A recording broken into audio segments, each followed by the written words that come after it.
Fala pessoal, aqui é o Thiago do canal do Fluxo de Dados, bem-vindo ao meu canal. Hoje eu quero mostrar um exemplo de como que a gente consegue consumir dados do Bucket S3 para fazer a análise de qualquer outra coisa que a gente precise. E aqui no ScaleDraw eu tenho um exemplo de como que vai ficar aqui nossa arquitetura no final. Então vamos usar a AWS, o Bucket S3 para armazenar ler e armazenar nossos dados. Eu tenho três diretórios aqui. É o input, o de logs, que é onde vão ficar os logs do EMR, e o output, que vai ficar a saída do que a gente gravar. Eu vou precisar também de uma VPC para fazer a comunicação entre as máquinas e acesso pelo navegador. E aqui eu tenho também um Jupyter Notebook, que é o que eu posso usar no dia a dia também para fazer análises rápidas, sem precisar ficar submetendo os Job e Spark. Só uma atenção quando for fazer esse exemplo, o EMR, se eu não me engano, ele não se encaixa no free tier, então você pode ter um custo. Bom, vamos lá. A primeira coisa que eu recomendo a gente começar é pelo VPC, porque tem uma tela do EMR que ela não atualiza, não tem o botãozinho de refresh. Então é melhor a gente começar ou pela VPC ou criando o bucket. Bom, então aqui da VPC a primeira coisa que a gente faz é dar um nome para ela, teste mr VPC, para a gente identificar depois quando for apagar. VPC. Eu mudo aqui para a segunda opção, ele vai abrir esse preview, é uma figurinha do que ele já vem setado, só que a gente não vai precisar de tudo. Então aqui embaixo, tem que nomear aqui, teste mr vpc, ok. A segunda coisa que a gente pode fazer aqui é a gente pode deixar duas zonas ativas e aí ele já vai mudar aqui, é mais por questão de redundância mesmo, se falhar uma eu tenho a outra. E aí ele já muda aqui do lado. Eu vou deixar duas default, não faz muita diferença agora. A pública pode deixar duas subnets mesmo. Privado eu posso tirar se eu quiser, não vou ter nenhuma outra comunicação. E aí o desenho dele vai ficando assim. Aqui mais para baixo, default também, default. E aqui default também. Bom, aqui é só apertar o botão e esperar ele terminar de carregar. A gente vai usar essa VPC lá na frente. Legal. Aí aqui a segunda coisa que eu deixei separado é o bucket. Bom, eu só vou voltar aqui um nível, mas para criar um bucket também é muito simples. É só clicar aqui, dar o nome para o bucket. Teste bucket. E aí não pode ter nenhum outro parecido na nuvem, senão ele reclama. Aí aqui ele já vem por default a todos os acessos públicos bloqueado. Versionamento só se você for usar algum versionamento de arquivo, etc. As tags que você pode colocar e encriptação também, tudo default. Aí é só apertar criar aqui o bucket. Aí ele vai voltar para essa telinha aqui. E aí depois você pode criar as pastas. Aí também é bem tranquilo. Bom, aqui você nomeia as pastas, só um minutinho. Bom, voltando aqui pessoal. Essa parte aqui, a gente pode deixar uma encriptação direto do próprio bucket mesmo. Pode deixar ela e criar o folder. A gente faz isso para as três pastas que nós formos usar, que é igual ao do desenho, input, logs e output. E aí está criado tanto a VPC quanto o bucket com as pastas que a gente vai precisar. Inicialmente eu já deixei um arquivo aqui dentro, que é um CSV normal. Ele tem a primeira linha são os nomes das colunas, e tem mais algumas linhas aqui que seriam os dados que a gente vai precisar para ler quando subimos o EMR. Aí aqui do EMR também é bem simples. A gente clica no Create Cluster e aí dá um nome para ele. Teste Cluster MR. E aí a gente consegue selecionar qualquer versão do cluster que a gente deseja trabalhar. Dependendo se você já tiver um projeto pronto, por alguma questão de compatibilidade, você pode escolher aqui as versões anteriores. Eu vou deixar selecionado a última também. E aqui para baixo, na parte de Application Bundle, eu posso escolher alguns templates que tem. Aí, aqui basicamente eles vão ter as mesmas opções, mas ele vai mudando, né? De repente eu preciso só de um fazer query, alguma coisa assim, eu tenho a opção de usar o Presto, o Trino, usar só o Spark, sem nenhuma interface gráfica. E aí se eu mudar alguma coisa aqui, que é o que a gente vai precisar, automaticamente ele vai para o Custom, que eu estou alterando a configuração do template. Né? Então ele era Spark interativo e agora ele está como Custom. Então a gente tem que habilitar esse Jupyter Hub. Ele já vem com algumas opções habilitadas, né? Pode deixar. E hoje eu não estou usando o Catalog, a gente vai...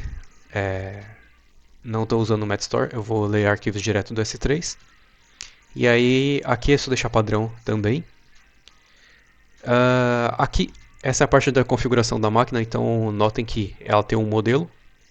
Essa aqui é a M5X Large, ela vem com 4 CPUs, 16 GB de memória, e ela tem um custo, né? Ela tem um preço. On Demand ou Low Spot são a zona que ela tá. E eu posso alterar aqui também. Eu posso colocar uma C4 ou qualquer outra coisa. Eu vou deixar padrão aqui mesmo, mas pode selecionar a que você precisar, a mais baratinha, ou uma mais cara, com GPU ou sem GPU. E aqui para baixo eu tenho umas outras, né?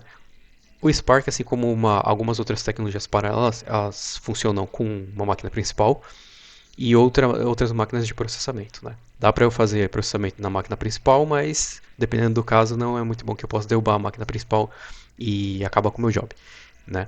No caso, eu tenho aqui as outras máquinas, eu tenho essas máquinas cores aqui também, que seriam as máquinas de fazer o processamento dos jobs. E aí, aqui essa máquina principal que se comunica com essas máquinas de processamento. Se uma delas cair ou tiver mais de uma máquina, vai ser provisionada outra. Mas se cair essa primária aqui e eu não tiver nenhuma redundância, e aí eu não vou ter como mais processar meu job. Eu vou ter que matar o cluster e subir de novo. Aqui embaixo eu tenho uma máquina opcional, que eu posso remover ou não, que é uma chamada task.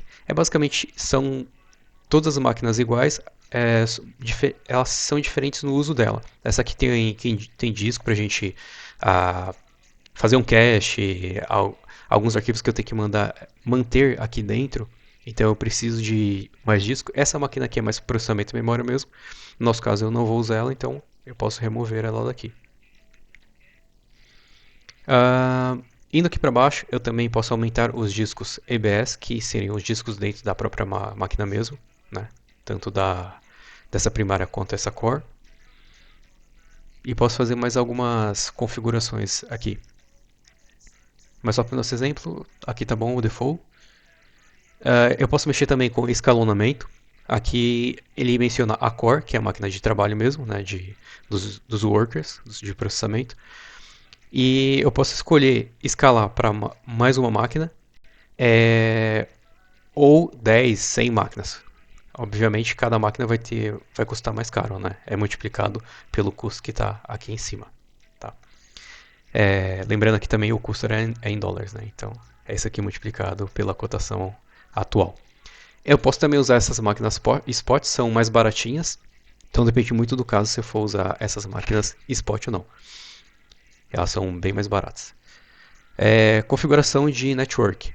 Bom, como a gente tinha criado a VPC previamente, eu consigo selecionar Browse aqui e selecionar a nossa VPC, que já vem com o nome, né? Teste EMR VPC. Aí eu escolho ela.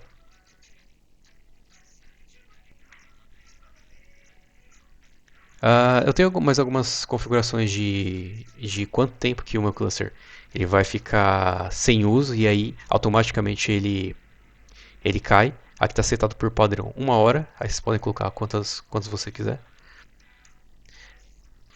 Bom, tem mais algumas configurações aqui, o que nos interessa. Aqui eu não vou mexer no Bootstrap, tem a parte do log que eu falei para vocês, então a gente consegue dar um browser aqui também, selecionar o nosso bucket e a pasta de logs. E aí ela já fica setada aqui para colocar os logs lá dentro. O que mais que a gente vai precisar? Posso colocar tags também.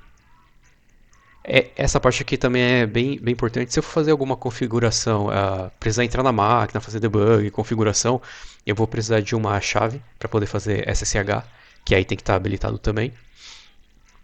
Bom, aqui nessa parte aqui do Keeper, a gente pode criar a nossa própria Keeper se a gente precisar fazer SSH. Então o processo também aqui é bem simples. É clicar lá em criar a key pair. E aí eu só dou um nome para ela. mr test mr key pair. E aí já vem setado para o padrão SA, aqui pode deixar. Eu posso escolher entre .pen e .ppk para quem usa o put. Eu vou deixar .pen, também funciona no Windows, com SSH dele. Adiciona tag e basicamente é isso. Aí eu vou criar aqui a key pair. Automaticamente ele já faz o download para a sua máquina. Então depois a gente pode usar. E aí aqui eu posso dar um browser, dar um refresh, aqui tem o botãozinho de refresh. Então eu já tinha uma mais, eu criei uma agora com vocês. E é só selecionar ela. Teste mark pair. A service role também, se a gente não tiver, a gente pode criar uma.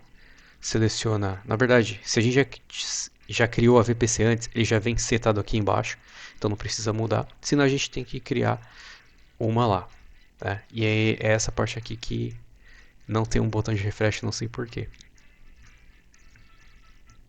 Aí aqui, Security Group, a gente seleciona a VPC que a gente criou. Aqui do Instance Profile...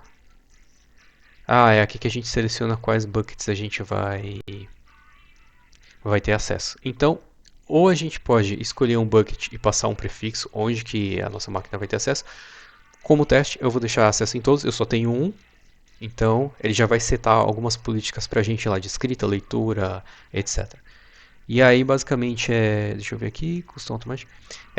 Não, esse aqui não precisa, é só deixar default mesmo.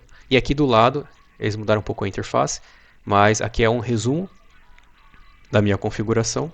Basicamente o que a gente setou desde aqui de cima. Então, só recapitulando, eu selecionei o Spark, adicionei aqui o Jupyter Hub que a gente vai usar para entrar, para acessar pelo navegador. Configurei aqui minha máquina, na verdade eu usei aqui o padrão, mas eu posso alterar. A core também, removi a task, deixei o padrão do EBS. Escalonamento deixei também uma máquina só. A VPC eu selecionei que a gente criou previamente. E aí setei aonde que vai ser guardado os logs. Adicionei nossa key pair para a gente fazer acesso SSH, se precisar. Nesse exemplo aqui hoje vai ser no caso pelo navegador mesmo. E aí aqui na parte de IAM Roles, a gente selecionou Create a Service Role e já vem setado aqui a nossa VPC e eu só selecionei aqui o Security Group. Após isso aí, eu coloquei acesso a todos os nossos buckets e aí eu só tenho um e basicamente é isso. É só apertar o botão de Create Cluster. Esse processo aqui é um processo um pouco mais demorado, então ele vai demorar por volta de uns 10 minutos mais ou menos. Ele vai ficar criando o nosso cluster. E aí quando tiver em wait já está pronto para usar. E aí eu vou esperar aqui, vou passar para frente. Quando estiver pronto, eu já mostro para vocês aqui. Mas ele já vai vir com status de starting. E aí eu vou cortar o vídeo para a gente já ter a parte do wait e fazer as configurações para conseguir acessar pelo navegador. Bom, pessoal, conforme eu falei aqui, demora por volta aí de uns 10 minutinhos. Aqui demorou uns 8 minutos, 30 segundos mais ou menos. Mas ele já está aqui em waiting. E ele mostra pra gente aqui um resumo, né? Enquanto está subindo o cluster, configurando, ele vai atualizando algumas coisas aqui na tela.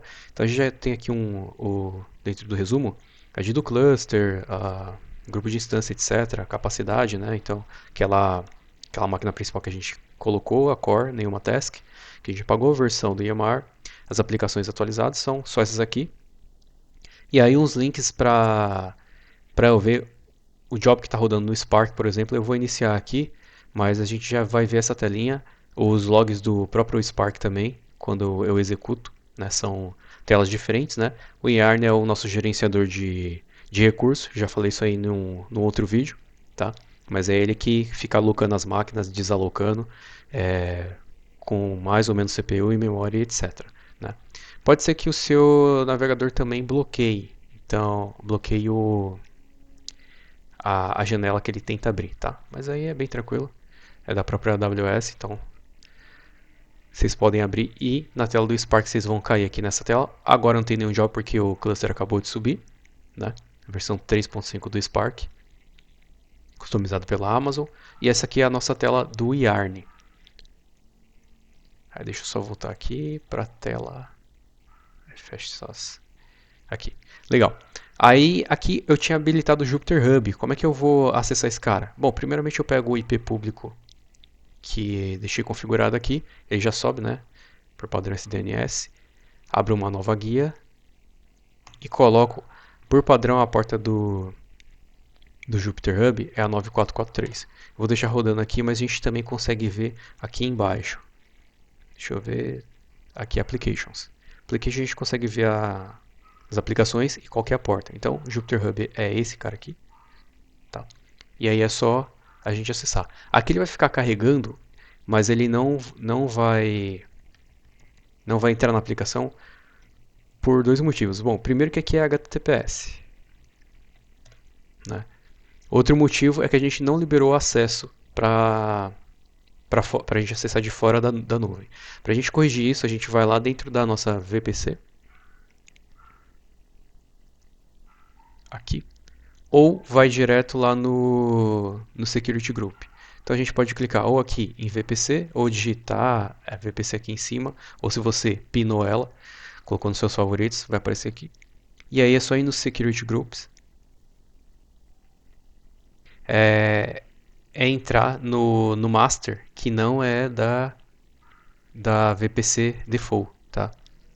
Então é entrar aqui no Security Group, dar um Edit, Inbound Rules, e aí vamos adicionar um TCP customizado, tá? Então como a gente quer acessar a porta 9443, é só colocar aqui, colocar uma IP ou alguma outra configuração, e aí você pode ter que falar com o seu DevOps para poder fazer isso, mas se for só essa IP, é só colocar uma IP e já resolve. Dá um save, não precisa reiniciar a máquina. E aí você volta lá na aba do seu navegador, dá um refresh.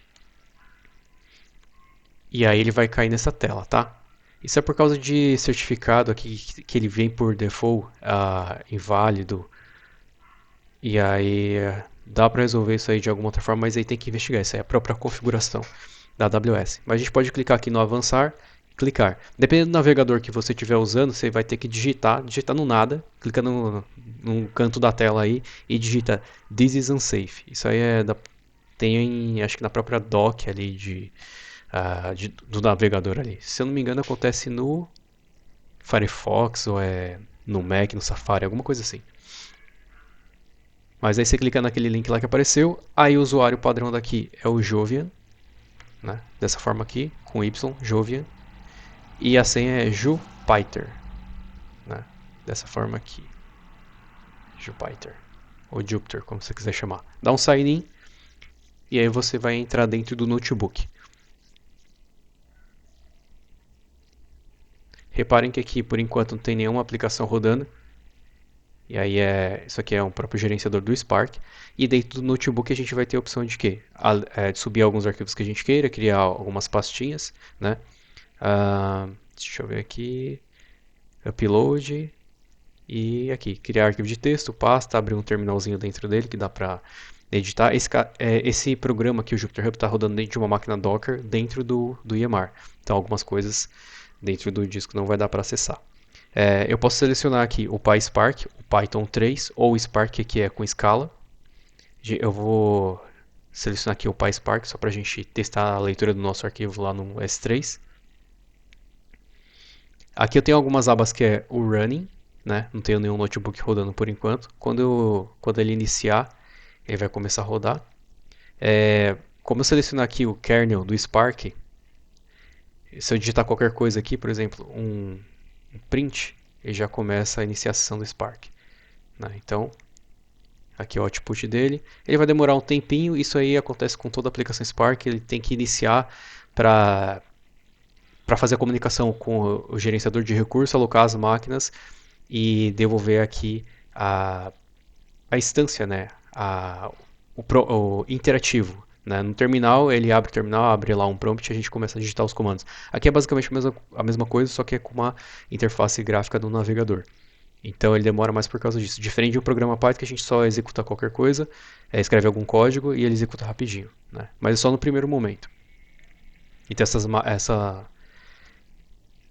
esse cluster que a gente subiu é bom mais para análise. Agora reparem aqui que ele já ficou verde, está rodando. E aí aqui ele aparece também. Aí eu posso desligar, ligar, etc. Esse de cluster aqui geralmente eu não acabo não mexendo, mas é assim que ele funciona, tá? Bom, então só para validar lá o que a gente criou, vamos só ver aqui a aplicação que ele cria, aqui no Yarn. Aqui ainda não tem nenhuma rodando, mas acho que só quando a gente começar a programar mesmo. Então aqui por default, para a gente usar o Spark, ele fala que, é igual no terminal, ele fala que o objeto que a gente chama a seção Spark é o Spark mesmo. Então vamos começar criando aqui o DF. Já mostrei também vários exemplos de como que a gente usa o Spark com outros arquivos. Vamos só ler o nosso arquivo CSV, spark.read.csv, e a gente tem que passar aquele path lá do nosso bucket S3. Então a gente volta lá no... Acho que dá para pegar por aqui. Certo. Deixa eu ver. Aqui. A gente consegue... É esse mesmo endereço. Só que em vez de pegar logs, a gente vai pegar do diretório input. Só colar. Apaga aqui. Input. Só não lembro o nome do arquivo. Só dar uma conferida. É o teste01 CSV. Ok. Ok. Então a gente vai criar um data frame, né? Uma tabelinha em memória. E depois a gente vai dar um print schema dele aqui. Nossa, o show. Que aí os exemplos tem lá no canal, vocês conseguem ver. Beleza. Aí já expliquei sobre o cabeçalho, né? Como é que coloca a primeira linha. Tem um outro vídeo do canal que fala só da parte do CSV. Aí basicamente é isso aqui para a gente acessar pelo navegador, tá? Em alguns momentos pode ser que você tenha uma VPN configurada, mas aí você consegue ver com o seu DevOps ou você mesmo configurar uma VPN. E caso precise acessar o cluster via SSH, é basicamente a mesma coisa. É só vir aqui no Security Group da VPC que você criou, dar um edit e adicionar o SSH para o seu IP. Por padrão ele não vem citado, mas é só selecionar aqui o protocolo e aí colocar seu IP e salvar. A mesma coisa. Bom, para hoje, pessoal, esse aqui era o nosso exemplo. Então, faltou gravar, vamos gravar. Como é que a gente grava esse cara aqui? Def. Vamos só filtrar a quantidade de linhas. Não, vamos fazer melhor. Read.option. Vamos arrumar já esse cabeçalho aqui. Header. E aí, o segundo parâmetro é true. Ele vai ler de novo, vai limpar a memória, vai ler de novo e vai mostrar pra gente. E aí, eu vou só filtrar pra gente ter menos linhas. Então eu coloco id maior que 1. Aí só pra gente ver a saída aqui. Legal, então é isso aí que a gente vai gravar. E aí no Spark como é que eu gravo? Só escrever aqui um write. Write.for write.parquet. Parquet. Então def.filter.write.parquet e aí a gente passa o nosso diretório de saída. Fechar aqui. Output. Lembrando que quando eu escrevo esse arquivo aqui, eu vou escrever um diretório com alguns parquets dentro. Ou um, de repente. Saída.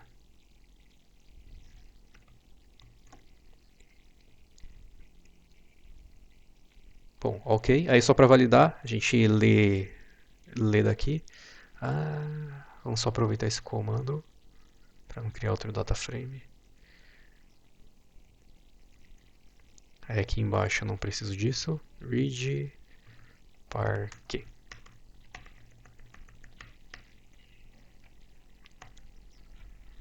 Aí esse comando retorna pra gente um data frame e é o que a gente filtrou lá em cima. E aí a mesma coisa, né? Já mostrei também, mas print esquema.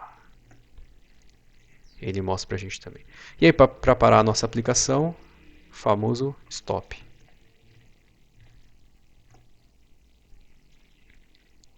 Aí ele para aqui.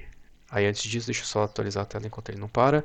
Sempre que eu inicio uma sessão do Spark, ele cria aqui um ID com o usuário que está executando. Nesse caso é o Live, que é o intermediário, é uma API que o Spark chama para executar esses nossos comandos aqui e dar o retorno no notebook. Bom, pessoal, basicamente é isso. Então, concluímos aqui nossa arquitetura aqui para poder fazer a análise e dá para usar esta opção ou outras melhores no nosso dia a dia. Valeu, fui!